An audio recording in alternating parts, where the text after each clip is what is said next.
शिव गुरु के चरणों में प्रणाम करती हूँ। माता पार्वती के चरणों में प्रणाम करती हूँ। मेरा प्रणाम स्वीकार हो। साहेब भैया के चरणों में प्रणाम करती हूँ। नीलम दीदी के चरणों में प्रणाम करती हूँ। मेरा प्रणाम स्वीकार हो। सभी देवी देवताओं के चरणों में प्रणाम करती हूँ। मेरा प्रणाम स्वीकार हो। धरती माता के चरणों में प्रणाम करती हूँ। मेरा प्रणाम स्वीकार हो।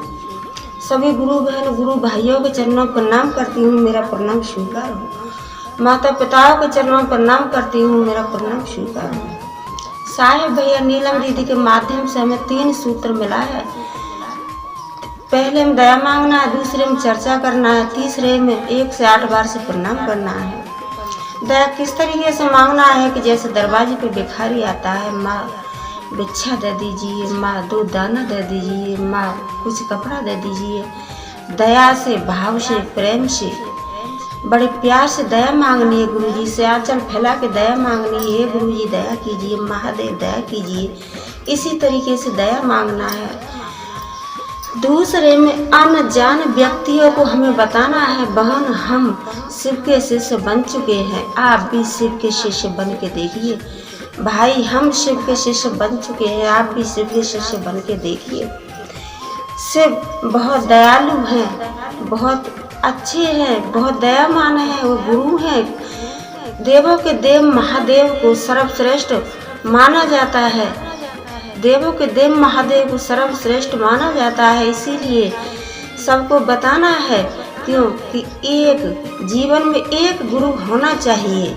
तब मैं तो यही कहती हूँ कि देवों के देव महादेव है, इन्हीं को गुरु बना लीजिए। इसी तरीके से आने जाने अनजान व्यक्तियों को समझाना है। और तीसरे में 1 से 8 बार से प्रणाम करना है। रुद्राक्ष की माला आती है, रुद्राक्ष की माला द्वारा कर सकते हो, सांस द्वारा कर सकते हो, उंगली द्वारा कर सकते हो।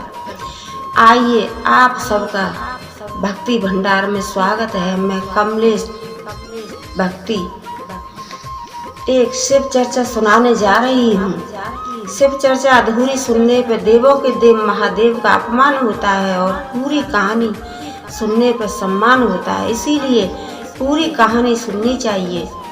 मैं आपको एक नई चर्चा सुनाने जा रही हूँ। एक गुरु बहन थी और उनके पति थे। तो उनके पति ड्यूटी गए थे और अचानक से 1 बजे उनका तबीयत बहुत खराब हो गया। तबीयत बहुत इतना खराब हो गया कि उनके पेट में बहुत दर्द मारने लगा और इधर उधर लोटपोट करने लगे। घर पे आए तो जो गुरु बहन थी वो तो घर पे थी, आए और कहने लगे कि मेरा बहुत पेट दर्द है, मेरा पेट बहुत दर्द है। तो जो गुरु बहन थी वो उन्हें हॉस्पिटल में लेके गई। हॉस्पिटल में लेके गई तो डॉक्टर बोल दिया, डॉक्टर ने बताया कि इनकी जो प्रेंटिस की नस बढ़ चुकी है और उसका प्रेंटिस की नस है, उसका ऑपरेशन होगा 1 घंटे में। अगर आप इनका ऑपरेशन करवा देती हो तो ठीक है, अगर न करवाओगी तो ये नस फट जाएगी। मानो डॉक्टरों ने झूठ बोल दिया। तो जो गुरु बहन थी उनको बहुत टेंशन हुआ और उन्होंने कहा गुरु बहन ने कि डॉक्टर साहब इनका खर्चा कितना आएगा ऑपरेशन का। तो डॉक्टर ने कहा कि 50,000 रुपये पहले जमा कर दो और हम आपको लास्ट में बताएंगे। तो गुरु बहन के पास इतना पैसा नहीं था।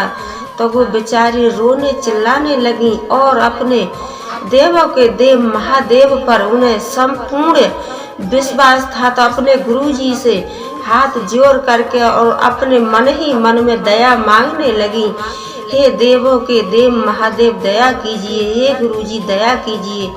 उन्हें अपने गुरुजी पर विश्वास था। तो उन्होंने वहाँ से हॉस्पिटल से निकाल ली और दूसरे हॉस्पिटल की तरफ जाने लगी।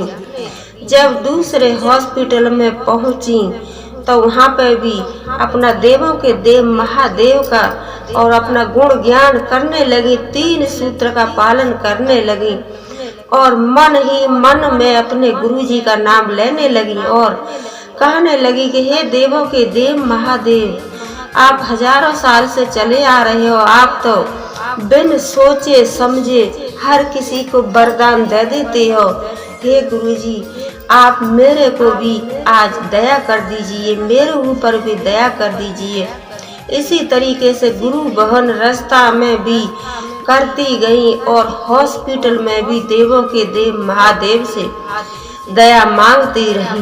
तो हॉस्पिटल में उन्होंने डॉक्टरों ने उनको एडमिट कर लिया और जब चेक करवाने लगे अंदर लेके गए तो डॉक्टरों ने उनका एक्सरा किया तो एक्सरे में एकदम कुछ नहीं आया, सब ठीक निकला। और गुरु बहन थी, वो अपना 3 सूत्र का पालन करती रही और देवों के देव महादेव से दया मांगती रही। तो डॉक्टरों ने थोड़ी मोड़ी दवा दे दी और एक्सरे में कुछ नहीं आया, उन्होंने थोड़ी मोड़ी दवा दे दी। दवा देने के बाद और उनको, गुरु बहन को और उनके पति को घर पे भेज दिया और कहने लगे कि ये दवा अगर खत्म होगी तो और दवा लेने के लिए आ जाना। गुरु बहन के पति घर पे आए तो देवों के देव महादेव की कृपा से दर्द एकदम खत्म हो गया और अपने आराम से पति पत्नी अपने बच्चों सहित रहने लगे। और मैं तो यही कहती हूँ कि देवों के देव महादेव को सर्वश्रेष्ठ माना जाता है। तो बहन भाई, आप भी देवों के देव महादेव को अपना गुरु बना लीजिए। और मैंने तो अपने गुरु बना लिए हैं।